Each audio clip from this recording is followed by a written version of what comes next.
decidedly unhappy with their lot in this bit of destiny, Avery, and that has got to be Liquid, having lost every single finals against Gaimin Gladiators, their repeated nemesis they just cannot seem to surmount. Extra armor here on Quinn. He's getting frost armored plus divine favored. This invoker is not squishy at all, and you are now committing in. Still have the rolling thunder. Try it again. Cold snap, stopping him time and time again. Quinn keeps on Nisha's in trouble. Nisha's attempts to get aggressive. Nisha's in big time trouble. Turns around, gets off the shield crash. Now gets off the rolling thunder. He has the shield for a little bit. It's just a bit stronger, maybe enough to be able to help get the kill onto Quinn, who goes invisible. Oh, a primal roar bounces over on Nisha, slowing him down. The axe has cut him down. Ace gets the first blood and looks for second. As yeah, he's gonna get Insania as well. That is a well-timed show up there from Ace. Absolutely on point there. That was a nice turnaround from Nisha using that extra shield, and Ace turns up exactly when Gaimin need him to turn the tide on this fight. And again, it points to how tanky this invoker was in the early exchanges. He's getting extra lifesteal off the new Quas. You're getting armored up from these back-end supports. It just takes so long and so much for Liquid to commit on him there. And Ace is able to come in and collect two and that first blood. Suddenly this Beastmaster very far ahead of everybody else in this game. Well, you didn't win the lane, Senior not winning the skirmishes. Nice pushback there with the Hurricane from Celery. He has been quite the nuisance with that neutral creep specifically. Now it feels like the next step for Liquid is when are you going to be able to use your Ravage and how successfully? Because 33 is not having fun in this bottom lane. He is getting some farm, but even gotten a kill. And you know they're going to feel the pressure right now because they've been here before. They were here yesterday. They know the next step for Gaimin Gladiators is getting the auras. So they better find a team fight soon. Otherwise, those team fights are just going to get harder and harder. As they do manage to hit a good rolling thunder. Set up for the kill on Tofu. Going to look for more as well. Celery being harassed here. Ace is going to cut over, though. Might be able to help out and get a kill on a Crystal Main. Shield Crash does manage to finish off the champ before the tornado comes in. Nice Centaur Stomp, though. The Vessel used on to the Pango. Have to drop the Ravage to try and bail Nisha out. It still may not be enough. He has a shield crash. He has a swashbuckle. He's gonna jump, and the axes not quite getting there, but he is running. Doraccio is chasing. A rock coming forward, more spiders, and Nisha's just gonna die. There's nothing he can do about this anymore. Doraccio runs halfway across the map to chase down Nisha. I mean, this man just did a net marathon from bottom jungle area to that fight through a Ravage and still finds his mark. To try and save Nisha. Yeah, it did nothing there. Didn't even work out. So the idea the panel had was this Tidehunter was going to be able to sit in front of these bushes coming in from Gaimin Gladiators. It is not protecting any towers. The first Ravage isn't working. Now Doraccio's tearing the Tidehunter a new one, man. The Kraken Shell doing nothing for you against the high damage of the Broodmother at this point. This Tidehunter is turning into a big liability right now. If you cannot stand and defend your towers with the early Kraken Shell Anchor Smash, then he's just waiting for Ravage cooldown. And Ravage is not the spell it used to be. It's not dealing damage. It's just a minor slowdown here because the man is too wealthy.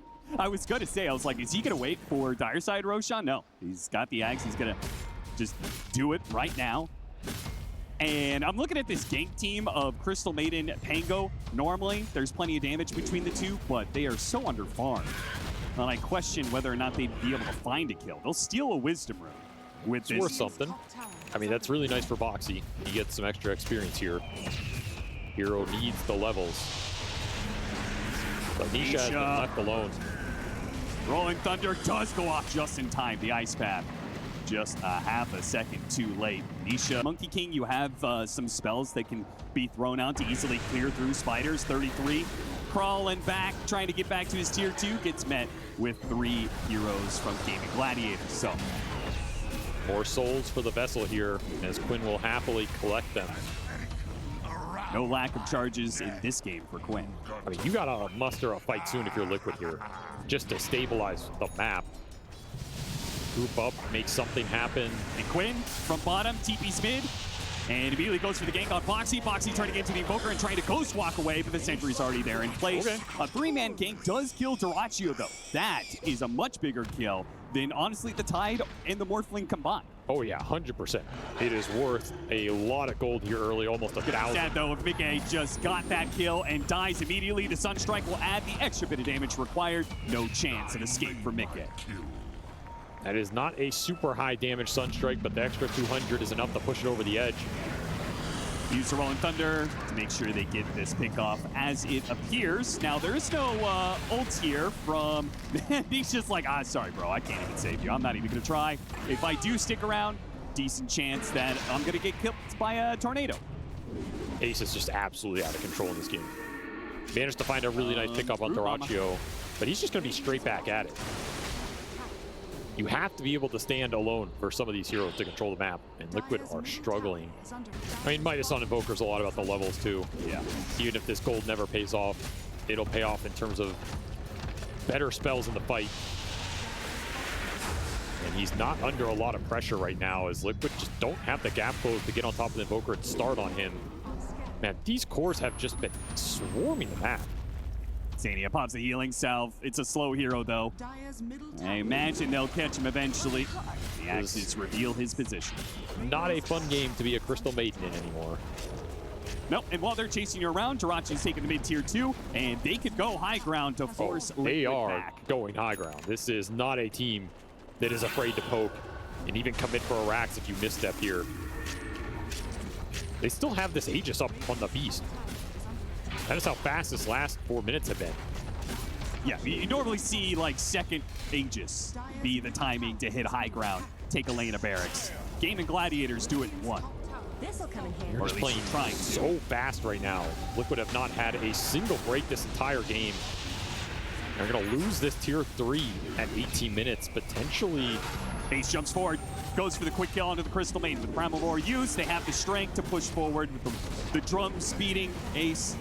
Nobody can really get close to him for now, but maybe he's overextended himself. Blink in with the Rolling Thunder. Nisha gets stuck. That's not good. Roll up, goes back to the Beastmaster. 30 seconds left on the Aegis. They are all in, committed to kill this Beastmaster. Can they get him twice, though? Go up Ravage. Fire, and Mickey down to half HP. Hits the Ravage onto the Beastmaster. See if they can pop him. He gets off a round of axes. Wait for him through it. Still all not quite enough. A boundless strike. A little more damage is required, but they've ran out. Liquid have nothing left in the tank. They will lose 2 of their cores. They will lose a lane of barracks, and they will lose the kill on the Beastmaster. Just too tanky. You have Chen with Divine Favor. You have the mech already up. You have Disruption coming through. The drums add up. And Blitz mentioned you have to get through this 20-minute death ball timing. Well, this was an 18-minute death ball. And they're proving it once again in Game 1 of the Grand Finals. No reason to stop. Now you don't have the Ravage, you don't have the Wukong. Don't have Aegis. That's the one downside here for Gaimin. Yeah. Can't just bait that beast on the front line as much. Flame tower up, so it is extremely well protected. Not something Liquid really has a prayer of winning this fight. At best, you could say maybe if they were somehow in the perfect position, they could steal away the Aegis. They do a lot of AoE for the pit. Kills. I mean, this might be your best chance to win a fight in this game as opposed to the high ground. He's hopping around. Quinn sees him coming. Duraccio is going to stay alone inside the pit, try and finish up the Roshan. And Liquid's going to be here too late.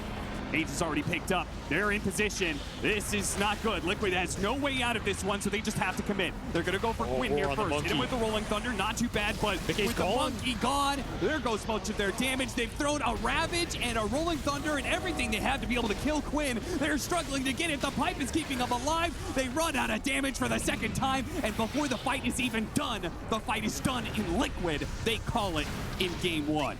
Well, the question of have they figured something out from those previous 2 games, I think has been answered here. Not much, as the story continues to be the same.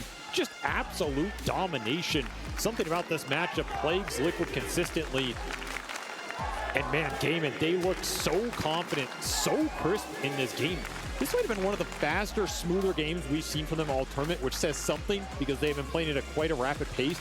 but the brood rotations out of Dyrachyo, the TP mid from Ace on the Beastmaster at the exact right point in time, the target prioritization, everything in this game was just exactly on point. You get the Ags on Beast, insta TP to Rose, dodge the smoke gank, you get an Aegis, you go high ground with it, you bait out your Aegis carrier, the formation is correct going high ground. There were almost no mistakes in this game one from Gaimin Gladiators, very little to take advantage of.